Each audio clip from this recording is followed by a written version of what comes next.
The reason why I decided to come to Project Veritas is because people need to know what's actually going on with Google. There's this facade about what they're doing, but what they're actually doing, what the employees are actually seeing inside the company is different. But the reason we launched our AI principles is because people were not putting that line in the sand, and they were not saying what is fair and what's equitable. So we're like, well, we are a big company, we're going to say it. People who voted for the current president do not agree with our definition of fairness. They're not an objective piece, they're not an objective source of information.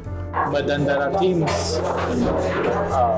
which are called ML fairness. ML fairness, the teams? Fairness, like, yeah. You need to be fair. We're also training our algorithms, like if 2016 happened again, would the outcome be different? They are a highly biased political machine that is bent on never letting somebody like Donald Trump come to power again. 2020 is certainly on top of, now my old organization, Trust and Safety, is top of mind. They've been working on it since 2016 to make sure we're ready for 2020. This is a Goliath I am but of David, trying to say that the emperor has no clothes. He got called in front of Congress multiple times. They can pressure us, but we're not changing. Being a small little ant, I can be crushed, and I'm aware of that. But this is something that is bigger than me. This is something that needs to be said to the American public. Elizabeth Warren is saying that we should break up Google. And I love her, but she is very misguided. That will not make it better, it'll make it worse, because now all these smaller companies who don't have the same resources that we do will be charged with preventing the next Trump situation. It's like a small company cannot do. And it's like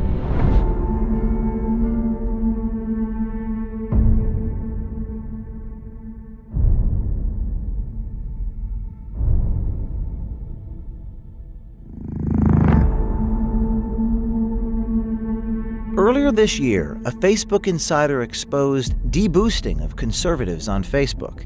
That insider inspired someone at Pinterest to come to Project Veritas with his story.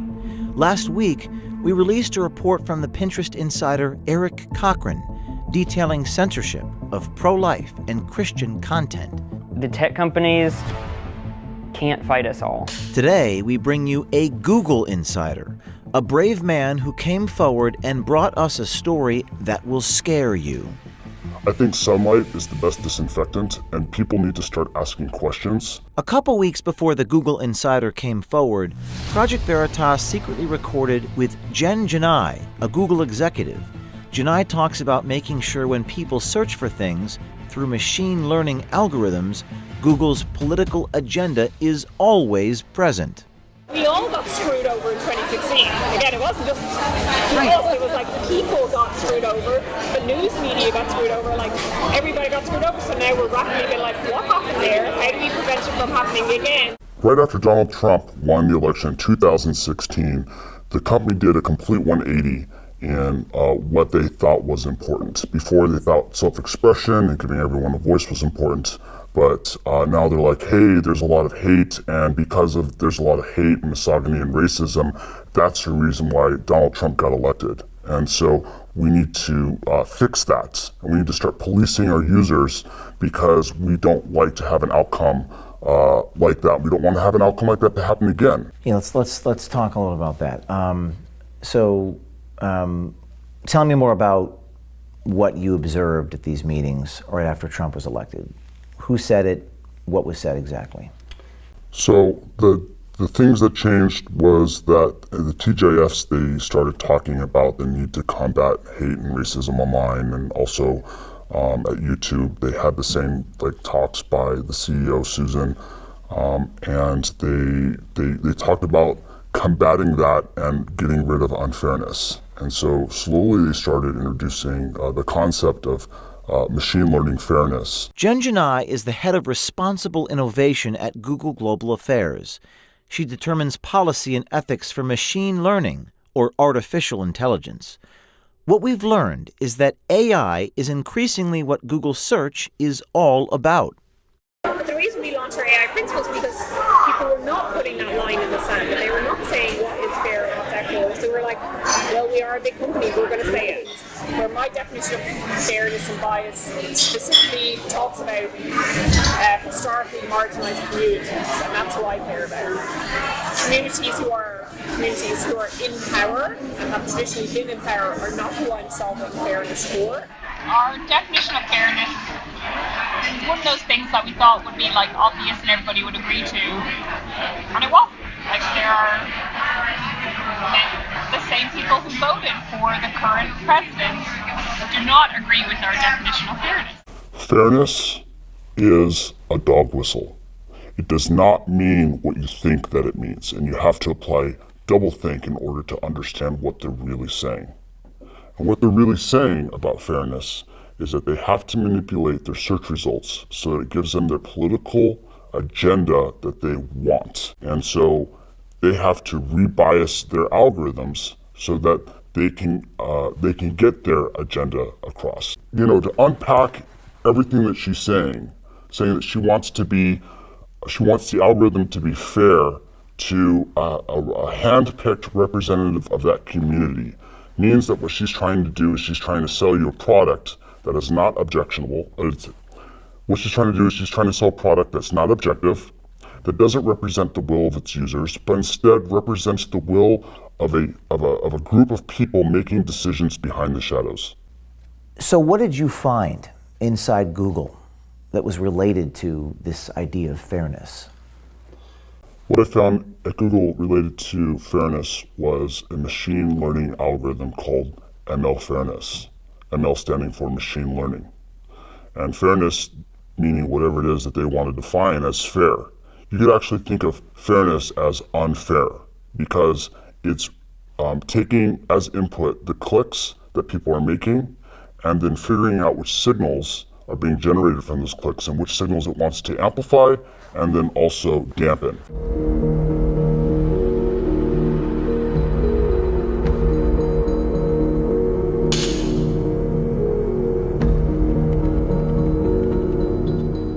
So I have Google.com up in front of me, and I'm going to try to put this AI machine learning thing to the test. I'm going to type in the following words: men can. And I see men can have babies, men can get pregnant, men can have periods, men can cook. Do most people search for that stuff, or what is the company doing internally? You know, people aren't searching for this. This is literally coming from source of truth databases that they've selected represent the truth and that they are pulling this information from. And then we try it again with, let's try this with women can. I see women can vote, women can do it, women can do anything, women can be drafted. Yes. That seems a little interesting.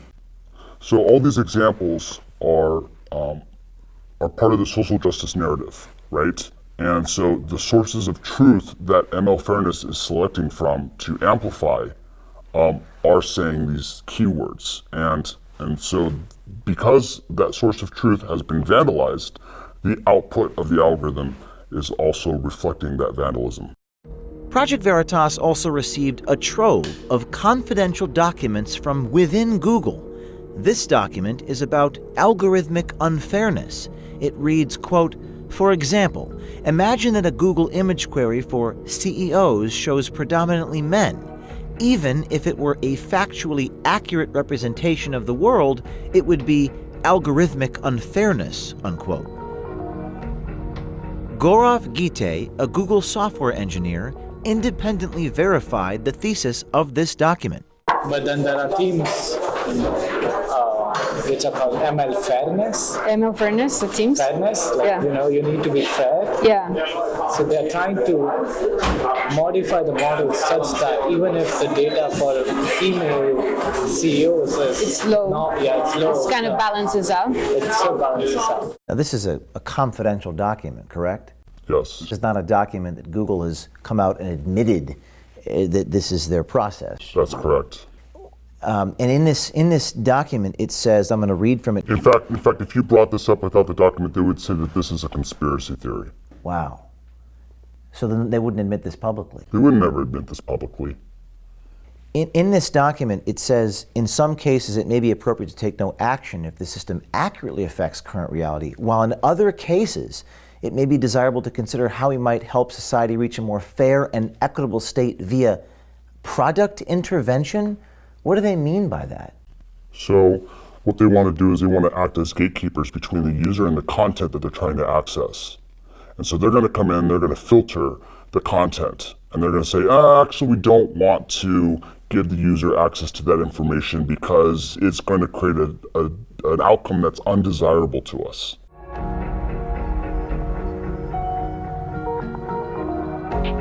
So this was an internal-only Google document which says the goal is to establish, quote, a single point of truth for definition of news across Google products, unquote. What does this mean? When they mean single point of truth, what they mean is alignment with the narrative. And so the narrative is manufactured by establishment players. And what they're looking to do is they're looking to boost authoritative content. Accusations on around the fairness is that we're unfair to conservatives because we are choosing what we define as credible news sources, and those news sources don't necessarily overlap with conservative sources, and so we're getting accusations of fair from one side. Does Google have an editorial agenda? Does the company make news decisions? Is that what I'm seeing in this document? Yes. This is describing what's happening with Google News. Would Google have a problem if people saw this document? Yeah, I think so. Why wouldn't Google want people to see this document? The reason why is because right here in some of these boxes, they're applying editorial, their editorial agenda onto the news sources. And if you were to expand that, you would see that there's machine learning fairness within these algorithmic checks. And they state right here that it's for crawlability and extractability, but in reality, does it fall in line with their agenda? And if it does, it pops to the top, and if it doesn't, then it gets buried. Other internal documents expose Google's hopes for ML fairness. Training data are collected and classified. Algorithms are programmed. Media are filtered, ranked, aggregated, and generated. People, like us, are programmed. Sounds like social engineering, not search querying.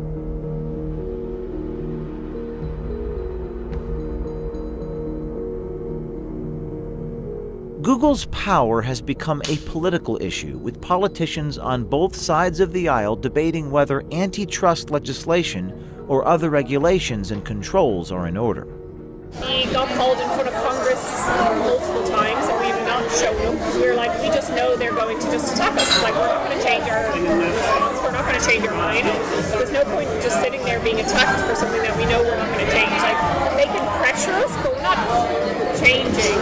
But we also have to be aware of what they're doing and what they're accusing us of. Like I said, like, they could just, like Elizabeth Warren, even I love her, but she's also saying, like, you just have to break up Google and that will solve everything.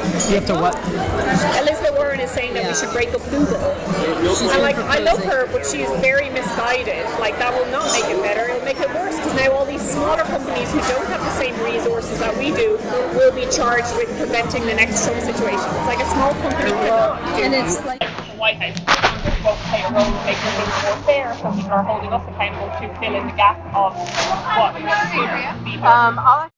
Right now, there's a lot of chatter in Washington, D.C., antitrust discussions and legislation being mentioned about breaking up Google. How do your bosses or the people that you work with inside of Google feel about that? For the most part, they're ignoring it. To them, it's not even happening. They don't see it as a real threat because it's something that's already happened before and passed. She just said what Google's really thinking, and they won't say in public. But she just said, what a lot of us see and know to be true. And you guys just got her, and she just said the truth. They're not objective piece. They're not an objective source of information. They are a highly biased political machine that is bent on never letting somebody like Donald Trump come to power again. 2020 is certainly on top of now my old organisation, Trust and Safety, is top of mind. They've been working on it since 2016 to make sure we're ready for 2020. So training our algorithms, like if 2016 happened again, would the outcome be different? It's unclear what Janai is exactly referring to, but Google's political agenda is undeniable.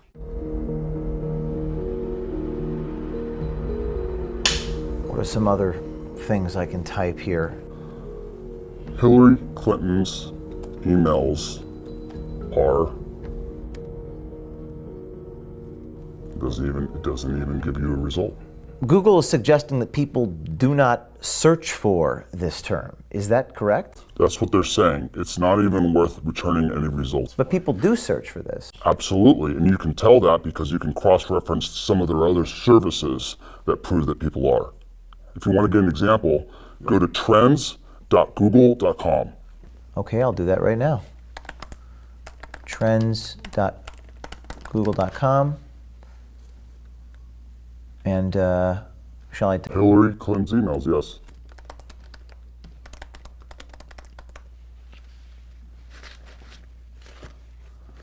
Okay, and set it to the last 5 years.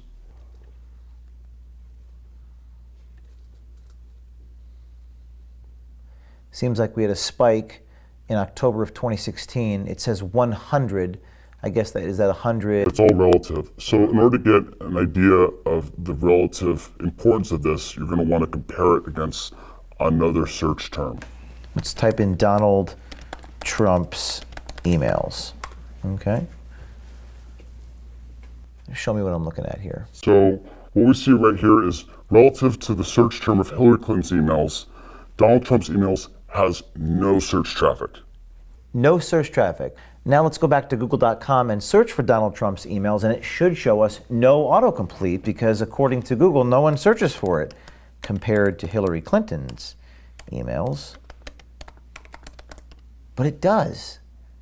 It gives us a whole bunch of different examples for autocomplete. So fewer people search for this and it autocompletes, and everyone searches for Hillary Clinton's email and it doesn't. That's right. What's the explanation? Well, according to them, Hillary Clinton's emails is a conspiracy theory and it's unfair to return results based on her emails.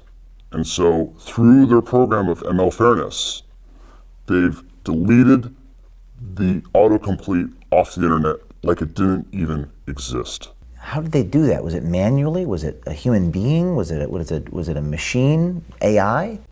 Well, the way that it works is that they're training the AI now with a bunch of humans that you can consider them social justice warriors or whatever you want to label them, but they are feeding the information and training the AI so that it will return results like this. And when they aren't able to train it, there's actually someone that will go through and manually delete certain keyword terms or put it as a blacklist.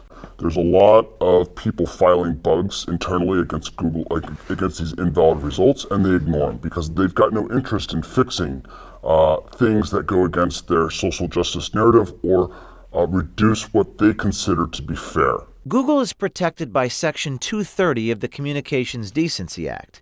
It says, quote, "No provider or user of an interactive computer service shall be treated as the publisher or speaker of any information provided by another information content provider," unquote. Meaning Google is not liable for any content on their platform. Some people think a solution is this Section 230 and taking it away. I mean, they violated not only the letter of the law, but the spirit of the law. Section 230 says that in order for them to be a platform, they can't censor the content that they have. And instead, they've decided to act as a publisher, making them responsible for everything that they put on. And they're still masquerading as a platform, even though they're acting as a publisher. It doesn't stop with Google search. Our insider says political biases are censoring voices on YouTube, owned by Google as well. He says the YouTube rollout discussion was at a rather bizarre location. We didn't have it. It was a special occasion that happened in May, and they invited us all to the Masonic Temple to talk about the future of the company for YouTube, and they described that they were going to have more content filtering. And right after that happened, a lot of the content creators started to get demonetized, and their videos started to get deranked. I'm talking about Dave Rubin, talking about Carpe Diem, talking about Tim Pool, and a lot of the other content creators that are within the YouTube ecosystem just saw their view counts just go through the floor. What did YouTube do to make their view counts go down? So Google is targeting what they consider to be right-wing news commentators. So that includes Tim Pool, Dave Rubin, Stephen Crowder, and a host of other right-wing people that they are coming in, they're deciding that they don't want these opinions to have a wide appeal. And so they're coming in and they're putting their thumb down and they're deciding which content the users are allowed to see. The way that Google is able to target people is that they take videos and then they do a transliteration through using artificial intelligence. And they look at the translated text of what those people are saying, and then they assign certain categories to them, like right-winger or news talk, and then they're able to take those and apply their algorithmic rebiasing unfairness algorithms to them so that their content is suppressed across the platform. Specifically, the insider verified that PragerU, the conservative educational YouTube channel, and talk show host Dave Rubin's videos received heightened analysis in the artificial intelligence program Viacom. Viacom polices YouTube distribution, singling Prager and Rubin out as right-wing and news talk. So they're applying narrative control. What's scary about this to you? What's scary is that Google's deciding what's important and what's not important. They are going through and they're effectively deleting conversations from the national narrative. It reminds me of a book called 1984, and that should have been a warning. 1984 should not be a user manual on how to run society. And Google's falling directly into that trap, where they're deciding what gets read, what gets consumed, what people are able to click on, what appears. It reminds me a lot of fascism. It's not just about burning books. When videos get pulled off of a platform, that's also a form of censorship. I've been living this for, years. And so, it's like, yeah, that's what it is. And for other people, it's shocking. But for me, it's like, this is why I'm coming forward. Because it is shocking. And people have no idea that it's happening. And they still think that Google is an objective source of information, and it's not. Are you afraid? I am afraid. I was more afraid, but I had a lot of difficulty with the concept of, my life ending because of this. But I imagined what the other world would look like, and it's not a place that I'd want to live in. What do you think is going to happen next for you? Hopefully I get away with it and nothing bad happens, but bad things can happen. I mean, this is a behemoth, this is a Goliath, I'm but a David, trying to say that the emperor has no clothes. And being a small little ant, I can be crushed, and I'm aware of that. But this is something that is bigger than me. This is something that needs to be said to the American public. This year, insiders approached Project Veritas and told their stories, exposing the giants in Silicon Valley. Thanks to the bravery and courage these insiders are showing, big tech is being held accountable. This is a watershed moment. It's not the New York Times or CBS News doing the work. It's individual citizens, anonymous heroes who put their careers on the line and they've struck a nerve and found their voice at Project Veritas. People always ask me, what can I do? You can follow the lead of Eric Cochran and the Google Insider.